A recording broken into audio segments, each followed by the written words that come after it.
Hello everyone, my name is Sultan Al-Niyadi and I'm an astronaut living and working on board the International Space Station. Today we are going to explore the differences between physical and chemical changes. There are many different chemical and physical changes happening on board the space station at a given time. Are you ready to explore the station with me? Let's get started. A physical change is when the molecules of a substance are rearranged while their composition remains the same. For example, if we take an ice cube and melt it, a physical change has occurred.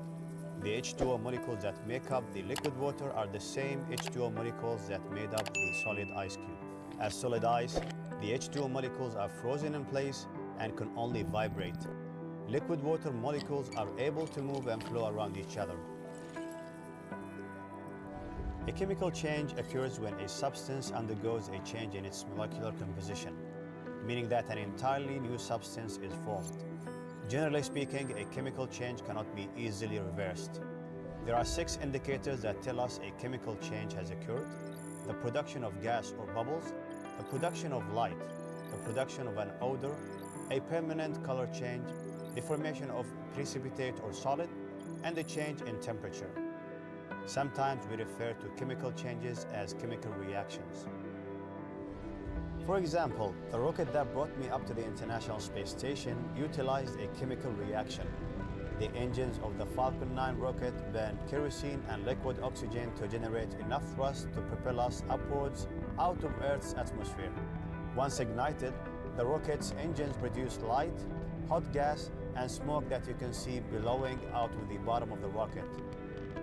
These all indicate that a chemical change is taking place. On station, the solid fuel ignition and extinction, growth and extinction limit or SOFI gel investigation studies burning in microgravity. These experiments will help to determine how fuel temperature affects material flammability. The results of this study will help us to better understand fire safety and suppression in space and on Earth.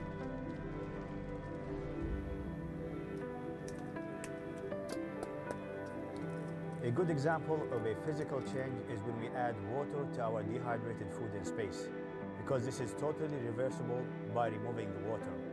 And once eaten, this is a chemical change because the acid in our stomachs breaks down the food and changes its chemical composition.